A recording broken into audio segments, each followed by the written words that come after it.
Saya nikahkan Anda Soekarno dengan Inggit Garnasi dengan mas kawin seperangkat alat sholat dibayar tunai. Saya terima nikahnya Inggit Garnasi dengan mas kawin seperangkat alat sholat dibayar tunai. Para saksi, sah.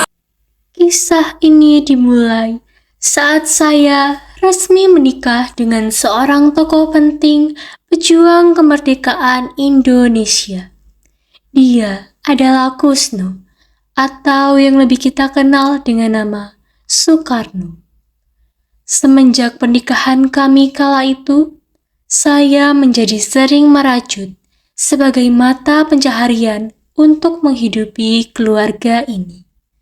Ditambah lagi Kusno sedang berkuliah.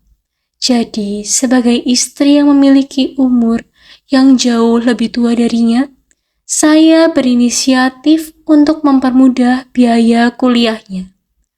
Walau demikian, Kusno juga tidak melepas tanggung jawabnya sebagai suami. Ini diminum dulu, Kusno. Terima kasih, Inggit. Ini saya ada sedikit rezeki untuk membantu biaya kuliah. Benarkah, Inggit? Tapi Sudah, terima saja. Ini memang saya sengaja untuk membayar kuliahmu. terima kasih, Inggit.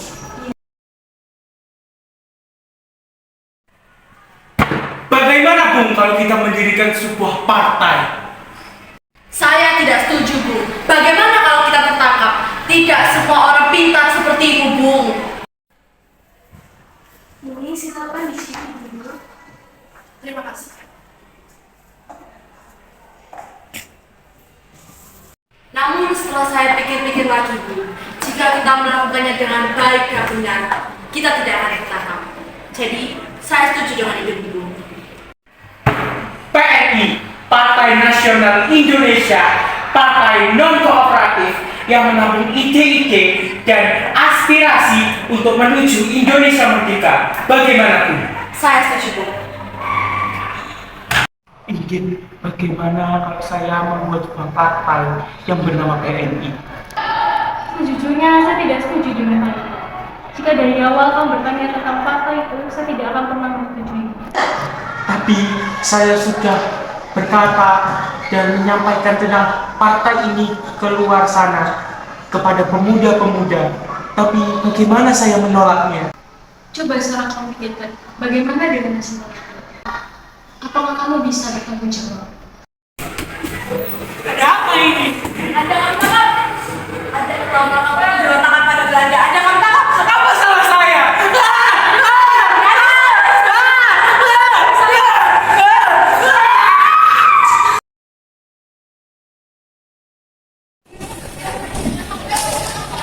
Kusno, Inggit, bagaimana keadaanmu di penjara? Apakah kamu baik-baik saja? Sudah, gak usah pikirkan aku. Kamu sudah memikirkan banyak sekali hal. Pendidikan, kuliah, sudahlah, pikirkanlah dirimu sendiri, Inggit. Percayalah padaku, aku ini istrimu. Aku bisa menjaga dirimu. Sekarang aku akan melakukan. Baiklah, terima kasih, Inggit. Bolehkah kamu membawakan buku-buku dari luar supaya aku bisa mencatat dan menulis tentang dunia luar? Baiklah, akan kuusahakan. Ini demi negeri kita. Demi negeri kita. 8 bulan setelahnya, Kusno dipindahkan ke penjara Sukamiskin. Inggit tetap berusaha memenuhi kebutuhan Kusno selama ia berada di dalam penjara. Hati saya bagaikan teriris ribuan pisau setelah mendengar penangkapan Kusno. Walaupun saya tahu pria yang saya cintai sepenuh hati itu memiliki jiwa dan raga yang kuat dan gigih. Saya berada di balik diri Kusno bersama ibu dan Omi. Kami berusaha untuk memberikan dukungan selama Kusno di penjara, sampai tiba waktunya Kusno diasingkan. Selama di Ende Flores, banyak sekali kejadian menyedihkan yang menimpa. Ibu saya menghembuskan nafas terakhirnya, dan Kusno, suami saya, terkena penyakit malaria. Hingga pada akhirnya, pihak Belanda harus memindahkan kami ke Bengkulu.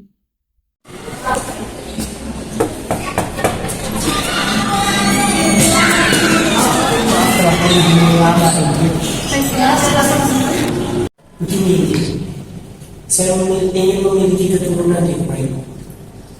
Saya sudah membicarakan tentang hal ini, Kusno. Saya minta maaf kalau saya tidak bisa memberikan keturunan. Bukan begitu maksudku ini, tetapi bagaimana kalau ingin mengizinkan aku untuk menikah di Fatmawati? Fatmawati menikah? Kenapa harus Fatmawati, Kusno? Bukan begitu yang maksud saya. Lalu apa yang ingin kamu jelaskan hanya demi seorang keturunan?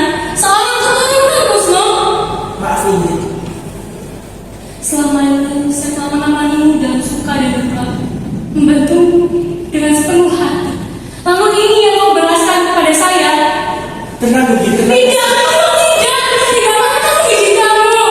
Aku harus melakukan ini Inggit.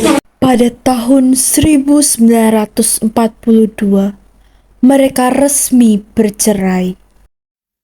Hari ini, saya telah berbincang dengan Fatmawati dan orang tuanya mengenai bagaimana hubungan kami berlanjut.